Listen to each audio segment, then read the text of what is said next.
मुख्यमंत्री जी वापस लो, वापस लो, एजुकेटर भर्ती वापस लो, एजुकेटर भर्ती निरस्त करो, निरस्त करो, एजुकेटर भर्ती पर रोक लगाओ, एजुकेटर भर्ती पर रोक लगाओ। आप लोगों का धरना प्रदर्शन चल रहा है आंगनबाड़ियों का, तो यह क्या उद्देश्य है, क्या कारण है इसका? आंगनवाड़ियों की जो बहुत सारी लंबित मांगे तो हैं ही, काफ़ी समय से चल रही हैं, लेकिन उसी के बीच हमारा ध्यान भटकाने के लिए हम अपनी प्रमुख मांगों से भटक जाएं, उसके लिए सरकार ने एजुकेटर भर्ती निकाली है। वो एजुकेटर भर्ती, जो एजुकेटर बनेगा वो 3 से 6 वर्ष के जो बच्चे आंगनवाड़ी जिनको शिक्षा देती है, जिनको एजुकेट करती है, वो एजुकेटर को दे दिए जाएंगे। अब जब एजुकेटर को हमारे बच्चे दे दिए जाएंगे तो आंगनवाड़ी वहाँ क्या करेगी? तो ये सरकार की जो नीति है वो बहुत गलत नीति है, और समय रहते अगर सरकार नहीं चेती तो इसका खामियाजा इनको भुगतना पड़ेगा। कहाँ से लोग आंगनबाड़ी केंद्र काय करती आई हैं? उत्तर प्रदेश के हैं जी, कितने संगठन है? एक ही संगठन, 2 संगठन है, कई संगठन है? हमारे 4 संगठन है, चारों संगठन एक मंच पे हैं। जी, तो मुख्य मांगे क्या क्या हैं?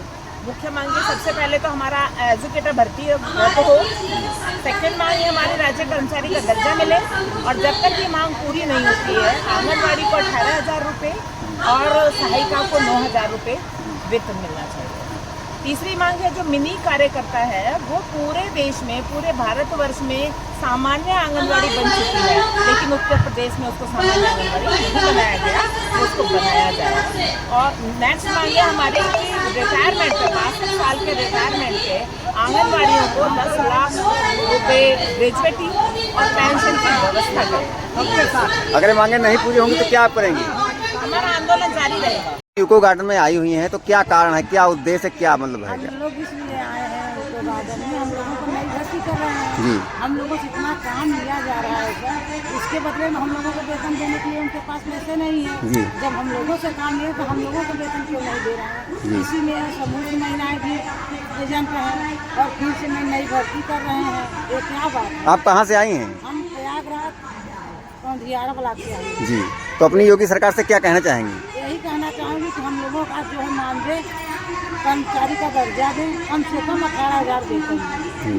हम यहाँ पे धरने के लिए आए हैं जरूर, लेकिन हमारे केंद्र पर पत्रकार पहुँच गए हैं और फोटो खींच के भी डाल दिए हैं, लेकिन तब भी हम नहीं देंगे और यहाँ इको गार्डन में बैठे हैं। कब तक बैठी रहेंगी अगर आपकी मांगे पूरी नहीं होंगी? तक बैठी रहेंगी, हमारे केंद्र का फोटो डालते रहें, लेकिन हम डरेंगे नहीं। यही धमकी दे रहे हैं कि अगर तुम लोग वहाँ जाओगी तो तुम्हारा नौकरी हम खा लेंगे, लेकिन हमको जरा सा भी 18,000 से कम नहीं, 6,000 वेतन नहीं, 18,000 से कम नहीं, 6,000 वेतन नहीं, 18,000 से कम नहीं।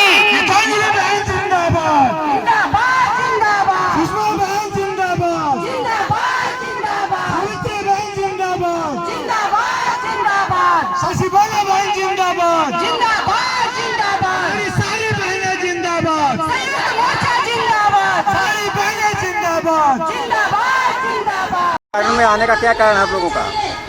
ये आंगनबाड़ी कर्मचारियों का है संगठन जो आज डिमांड के लिए यहाँ आया हुआ है। उत्तर प्रदेश सरकार के समक्ष अपनी मांग रखने के लिए मीडिया के माध्यम से, आप सब लोगों के माध्यम से यहाँ सभी इकट्ठे हुए हैं। आंगनबाड़ी कर्मचारियों के बीच में एक ECC एजुकेटर की नियुक्ति की जा रही है, जिसके विरोध में ये सभी संगठन के लोग इकट्ठे होकर के इसका विरोध करते हैं कि ECC एजुकेटर भर्ती को रद्द किया जाए और इसकी जगह हम आंगनबाड़ी कार्यकर्तियाँ जिस तरह से नियुक्ति से लेकर के अब तक कार्य कर रही हैं वो आगे भी करेंगी, क्योंकि इसका हमको अनुभव भी है, प्रशिक्षण भी प्राप्त है और हम इसके लिए पूरी तरह से सक्षम भी हैं। सरकार हमारी महिलाओं के लिए सशक्तिकरण की योजनाएं चला रही है, काफ़ी योजनाएं चला रही है, और आप लोग प्रदर्शन कर रहे हैं, क्या मतलब है, क्या कारण है? तो यही विडम्बना है सरकार की कि ये सिर्फ सुर्खियों में अपनी वाही लूटने के लिए सुर्खियों में सारा कार्यक्रम करते हैं। धरातल में इन महिलाओं से पूछें जिनको प्रदेश की आधी आबादी कही जाती है, इन आंगनबाड़ी कार्यकर्ताओं में पूरी तरह से महिलाएं हैं और ये महिलाओं का इतना शोषण है कि जहाँ केवल 6,000 रुपये राज्य सरकार और भारत सरकार मिलाकर के मानदेय देती है, और राज्य सरकार से लेकर के भारत सरकार की जितनी भी योजनाएं हैं जो आम आम जनमानस तक पहुंचाना होता है वो इस आंगनबाड़ी कार्यकर्तियों को सौंप दिया जाता है और बाखूबी निभाती हैं। लेकिन फिर भी सरकार उपेक्षित कर रही है, तो ये एक विडंबना है।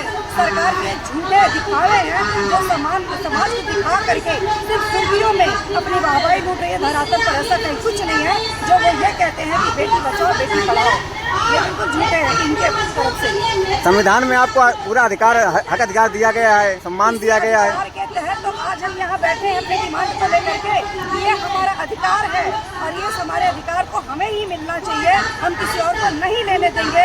अगर ये नहीं माने तो फिर इनको बहुत बुरे दिन देखने होंगे। जिस तरह से आज सड़कों पर हम बैठ करके विवश हो रहे महिलाएं, जिसको सम्मान देने की जरूरत है, जो पूरे मनोयोग से हर जगह काम कर रही हैं, अगर इनको उपेक्षित करते हैं तो निश्चित है कि आने वाले समय में ये इतने उपेक्षित हो जाएंगे इनको कोई पहचानने वाला भी नहीं होगा। योगी